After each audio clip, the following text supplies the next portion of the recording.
امام بخاری دے ابواب کی اشارہ کی دیتا چوی ترم صلاۃ مستقل دے صلاۃ خمسون علاوہ اگر شتابے پار دے عشاء گدیل جدا ابواب روڑو باب الوتر پوتر کی ډیر اختلافات دی په ډیر وجوه سره اعتبار د رکعات باندې چې څو رکعات دي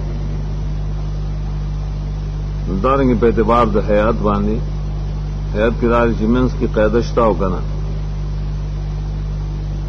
دارنګ اختلاف د بری کی جدا سنت دی او قضا واجب دی لیکن ظاہر شکم معلومی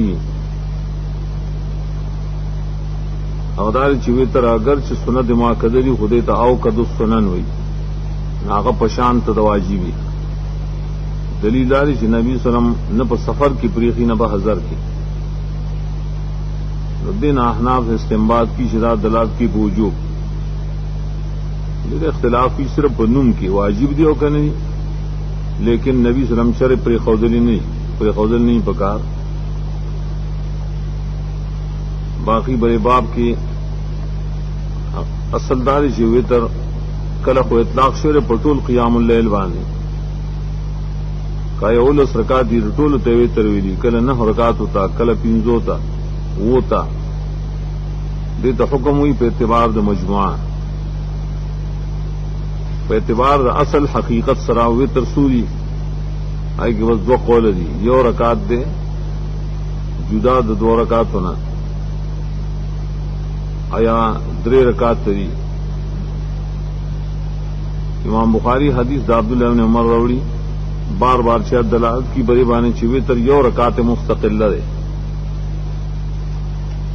اگر چې رسول قاسم روایت راوړي چې موږ ډیر مندري چې وتر به کول په درو رکعاتو پدې کې احناف دا رستنیه سلیو دوکا ور کوي ادا وتاته وی چې ور پلان کې دي سے پلان کې او پلان کی کتاب کې رہی چې وی تر درې رکعات لري او درې رکعات لري ټیک ده موږ وی پدې کې احادیث ډیر دي ادا لفظ موثر چې سلام انه مگر په اخر کې پدې احادیث کې یو حدیث دا سنشت جای کې ویلي چې پمینس کې قاعده ده ادا خبر دي پټي پوتر باندې کتابونه ولیکي احناف راجم کې احادیث وګور درې رکعات لري او درې دی او په اخر کې سلام دی نو ټیک دمغه هم مانو داتا او پای کې یو حدیث خو چې ویلي چې مینس کې وقایده دانشتا نو دیو جنا صح پر باب کې اغدار چې سره یو رکعات کې پس دونه دا یو د ځان لکې دغه څنګه چې عبداللہ بن عمر داغت طریقہ معلومی اور پسید دویم درجہ داری چې درې رکعات طریقی خو په یو سلام او مینس وی قاعده نه اول باب کمدار ہوئی یو سړی نبی صلی الله علیه وسلم تپوس کړو بوار صلات اللیل کې کیفیت او عادت اور رسول الله صلی الله علیه وسلم جواب ورکړ چې صلات اللیل د دو رکعات دو رکعات باندې سلام ګرځي دوی مسنا کله چې یریږي او تنستاسو د سبانا نودي کی بیا یو رکعات لګیا سره دو رکعات کوي یره رال چې اسنه چې سبا روخیږي او سبا چې روخیږي نو وخت د وتر ختم شي نو بیا یو رکعات کی پدې کې هغه توجیه نه چلی چې بعض احناف ویلي چې او طرف برکتن کې یو چالاکی کوي چې به د پاره اتصال ده مان سمخ کې د دوه رکعات سو یو رکعات یو ځای کی کړه نو دې حدیث کې او طرف برکتن نشته بلکې صلی رکعتا واحدتن دلالت کی بری باندې چې یو رکعات د مستقل دا یو رکعات چې کله دی وکړي نو وتر به ګرځي دل دا ټول مونږ تم ویل وتر بیا مجازن وایي نه رکعات یې کړي دی ولس یې کړي د صلی رکعتا واحدتن تفسیر دار دا یو شاګرد کړي نافع چې عبداللہ بن عمر بس سلام وګرځاو د یو رکعات او د دو رکعات مابین کې فل وتر دو رکعات به مخکې وکړل تشهود بو سلام بو اگر چھپائی کی نیت دوے ترو بیا وے او صحیح او رکعت یو ځای کو سلام به پرمینس کی خامخا ګرځاو تر دې پورې چې امر به کو په باز کار خپل مانګمن خطاب راوست چې یو خدمتگار ته د پلان کې کار وکړه بیا به یو رکعت په تر کو مینس کې به خبرې مکړي اگر لفظ خشیه بری باندې دلالت کوي یو سری سره غړای نشته مثلا خدای بس وخت معلومی د اسمان نه کنه نو دې چې کله دو رکعات تکي نو اسمان ته بګوري چې سبا نږدې او کنه نو کله چې دو رکعات یو کو د اسمان ته وګوري پای کې نخې زرانا پیدا کی دي دوی خشیه نو دا وخت دې یو رکعات دیو کی اوس دا مطلب چې نه دا یو رکعات بر دو رکعات سره یو ځای کې نو دا یې رب د باندې کوم خیراله دا یو خاله راي چې دې موسپری دی وګوري آثار وته کنه وګوري آثار وته دا خشیتم دلالت کی بری باندې دا یو رکعات دی تر مستقله بل دا روایت د عبد الله بن عباس مخکې تیر شوی پرې ګمداري چې منځ کو نبی سم دوه رکعات بیا دوا بیا دوا نو بیا دوا بیا دوا بیا دوا بیا دوا دوا بیا نو پای بس بیا دوا سلور او بیا دوا شپږ بیا دوا ته او بیا دوا لس نو بیا دوا یولس نو ثم او تران بیا وی تر کو دلته وتر دې بل اتفاق مانی یو رکعت رکعتین نو بیا رکعتین سلور بیا رکعتین شپږ بیا رکعتین ته بیا رکعتین لس بیا دولس نو بیا یو دا حدیث مخالف دی د حدیث عائشہ رضی الله عنها چې حدیث عائشہ داري چې نبی صلی الله علیه وسلم د یولس رکعاتو نه زیاتې نه کړې حدیث کې قرآن 42 رکعات ده چې نبی صلی الله علیه وسلم 42 رکعات کړې نا صحدار چې دې کې احوال مختلفه دي نبی صلی الله علیه وسلم چې عائشہ رضی الله عنها کرم مسکون یولس رکعاتو نه زیاتې نه کړې ادم خود میمونہ رضی اللہ عنہا کر دے معلوم زیادت پائے بانی جائز تھی بدی طریقہ اگر بعض تطبیق کرے چیزیں کہ دو رکعات مخکنی تحیت الوضو کار سی لیکن منسخو کر نو کله یولس کړي دي نه هغه اکثر کړي دي او کله کله چې تدیال سم کړي بیا ډډول غوړ ته د جماعت نه را پاسې دو رکعات سنت یو ګړم بیا منزل سوال لړ بل روایت د عبد الله بن عمر کی چې رسول الله صلی الله علیه وسلم فرمایلی صلات الليل مسنا مسنا یا وی زارتن تنصرفن فرقارکتین کله چې ته اراده کوي چې ته بس کوي د انصراف نه مراد سړي معنی مونږ بس کول نو اخر کې بس یو رکعاتو کې نه مستقل نو ما قبل وتعالى تر وګرځي قاسم د علماء د مدینه نه ده سبع علماء د مدینه مشهوري سبع هغه یې مونږ لیدلي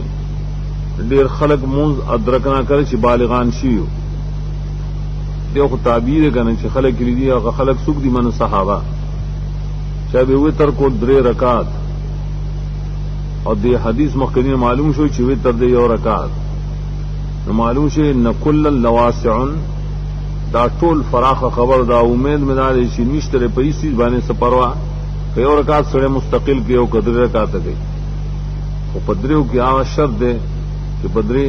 پریمینس کې بیا قاعده نه ثابت بلوایت عائشہ چې نبی صلی الله علیه وسلم موږ کو یو لس رکعات دا د شپې اوس وی دا مو چې دا موږ یو لس رکعات تب زمغه پشان تیرې نا فیسجد السجدة من ذلك بیا سجدته کې الف لام استغراقی ده هر سجده به داینه شکولا په مقدار د دومره کوله لکه یو تن 50 آیتونه وای مخکې د سر پورته کولونه راډي روګل مونږ خو چې سجده د موګدې نو قیام به خو هم خاوګری کړ ادغه صلوات وصل کې بیا ورسره 2 رکعات سوا وکړو ډډه به ولګول مؤذن برای بیا منزل را ساعت الوتر کی اشاره دي تکي چې پس د عشاء د وتر بار سو وخت مقرر نشتا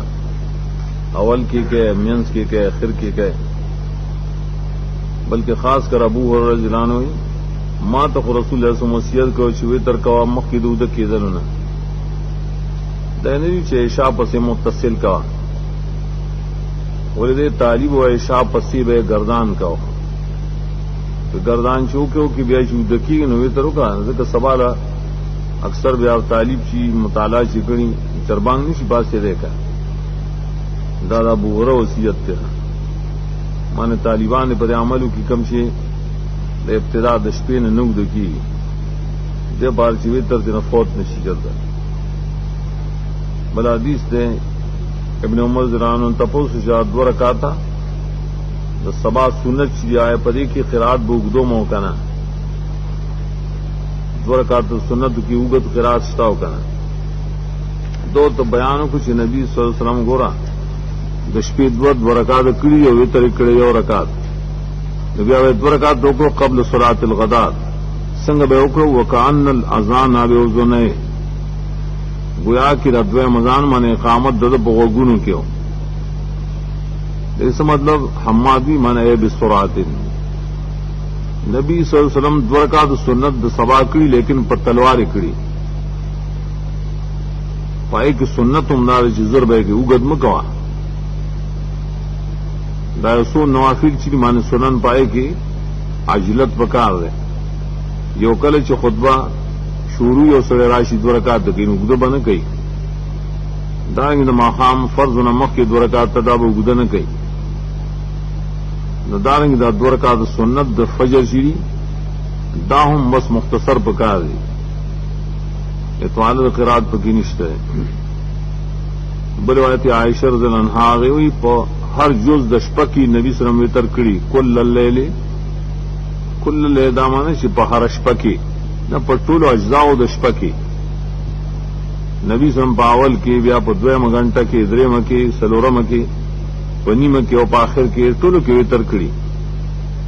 لیکن وانتهى وتره الى الصحابه رسیدلی دا وتر سدس الليل الاخير تا معنی اکثر دا سکړي چې د شپې آخري شپږم حصہ کې بیا دایته سحر وي نبی صلی اللہ علیہ وسلم خپل کور والا وتر د بارو پاسول دام دلال کی پتاکی د وترو دم دلال کی بری باندې چې کڅوک په خپل نشي پاسل لیکن پاسون کې ولوي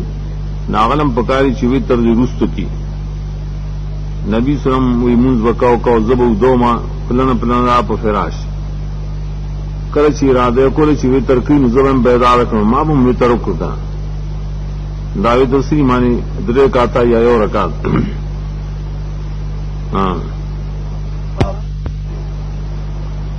دیگه خی اولی گرزی سڑے آخر د مانځ خپل پشپا کې وتر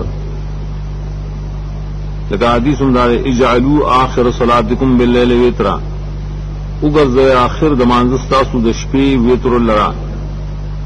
وتر د شپې په آخر کې کوي د وخت کو کې شروع سود بیان نور مونږ نه کوي دا امر چې بڑے مقام کې د اکثر بنسبانی د پار د استحباب صرف بعض اصحاب ظاهر وي چې دا امر د ماندار چې آخري موز وتر دی نو کله چې وتر یو سړی وکړل نو پس ته بیا تهجد نشي کوله د شپې مثلا یو سړی وتر وکړي مستعجد په بند شول لیکن اقول صحیح نه ځکه چې بل روایت براشي بخاری په خپل وروړي چې رسول الله صلی الله علیه وسلم د وتر نه وروسته هم دو رکعات په ناس تکړي دلیل نه جواز چې دا ضروري نه چې وتر بالکل آخر کې او غوړه ده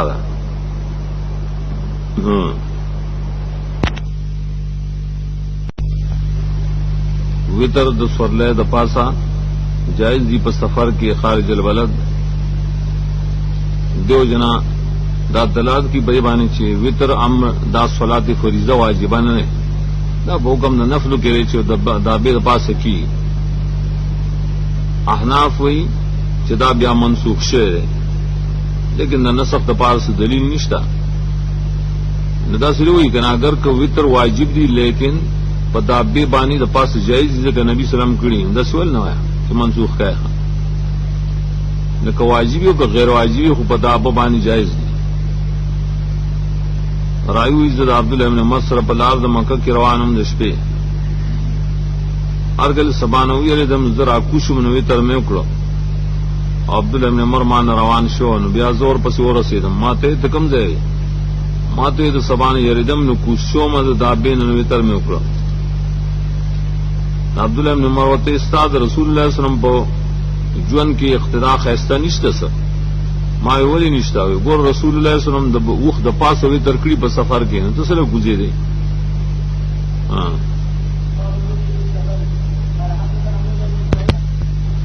دام دلال کی پتا کی دویت روانی چې په سفر کې نبی صلی الله علیه وسلم نه دی پریږي پس ورله کړي معنی په اشاره را کوشي نه صرف دارې چې فرایض زبره برا کوزیده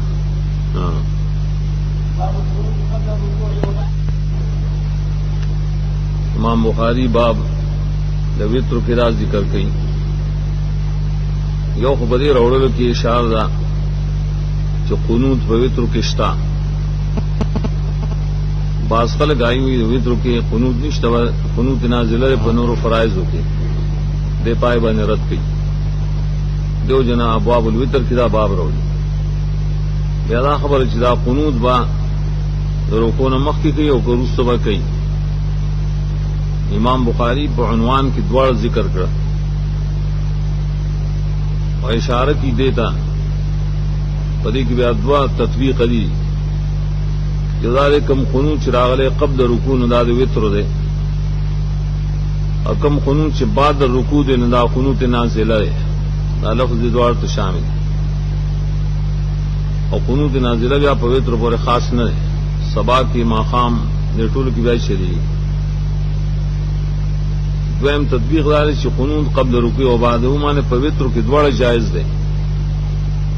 اگر چې صح دار شي په وتر کې قنوت قبل الرکوع او بعد رکوع چې کوي نو هم جواز ده او دې کې دا انس رضی الله عنه ډېر کلک حدیث ده جو تعجب ده اصل د بعض اهل حدیثونه شای په قنوت په وتر کې امام شکی بعد الرکوع کته ته ګوره بخاری کې دار غل دي دا صالح حدیث دا مقلدین دي چې بس مشران دا سپړي الکه صاحب حدیث قنوت د وتر قبل رکوع کوي کا اگر چې مونږ وایي جواز ته چې بعد الرکوع ما بار رساله کې دا لیکلي ما لیکل ماده مسلې لبیا شیخ عبدالعزیز کتاب کو تیر هغه سری کړي ناغم لیکلي چې قنوت د وتر مخ کې د رکوع نه اور اس د رکوع نه هغه روایت نه ذکر کړي او بیا یې د خلکو اسی قیاس کړي دغه څه قیاس دا خلک په کول غواړي پدې چې وتر کې قنوت قبل الرکوع کوي عام سنت د نبی صلی الله علیه وسلم دا ده که بعد رکوع یو سړی کې نه جواز دی او هر چې قنوت نازله ده نو بعد الرکوع دی بل اتفاق دا حدیث انس د نبی صلی الله علیه وسلم نه دودن تپوسو جان نبی صلی الله علیه وسلم د صبا په مانځ کې قنوت کړي ویاو دا اکثر علم په نسبانه د صبا قنوت حمل ده په قنوت نازله د شوافی په نسبانه اندام قنوت متواتره ده مستقله ده ہر سال مانزه کې ما قنوت وای بل تپوسو شوای نبی صلی الله علیه وسلم قنوت کړي قبل رکوع ناغوت بعد رکوع یسیرن پس د رکوع نه مکړي کلا کلا وګوره دې کې جوابونه دواړو شول مخکې د رکوع نه خو کړي ده خو پس د رکوع نه مکلا کړي ده تو بل روایت پر الفاظ ده جان سے جان جواب کی قد کان القنوت قنوت خام خاو نماز قبل رکوع و بعده قال قبله رکوع مخکې ګرځو هغه مخکې نو قال دی راویوته چې پلان کی شاګردستان خبر راکړې شتاویلی چې بعد رکوع د غصه شوی کذب زما شاګرد دروغ وایي ور دروغ شکل غیر موافق خبر ورکی کنه قصدا نایت دروغ وایي ظاهر دا شاید دروغ کذب دې معنی اخطا کذب معنی اخطا دې خطا شی نبی سلام قنوت لستلو پس رکوع یوم میش قراہ گمان مدارش یو قوم لے گلو آئی تو قرا ویلے کېده تقریبا او یا کسان قوم د مشرکانو ته دون اولئک فلان کې ډلې سره قریب نجد ته نږدې د دیو د رسول الله صلی الله علیه وسلم په امین کې وعده وا ځکه ول مرګري لګلو لیکن ظالمانو هغه قتل کړل رسول الله صلی الله علیه وسلم یومیش قنوت دوستپائی خیری کولې نو دې کوم د الفاظ ایمان بعد الرکوع بلوا تم نے قنت النبی شارن توقید په قنوت کې د پاره د قنوت نازل لري چې یومیش پرېلو په زکوان بلوا ته انس کی کان القنوت فی المغرب والفجر د نبی سم په وخت کې قنوت ماغام او فجر دواړو کې لیکن دام قنوت نازل لري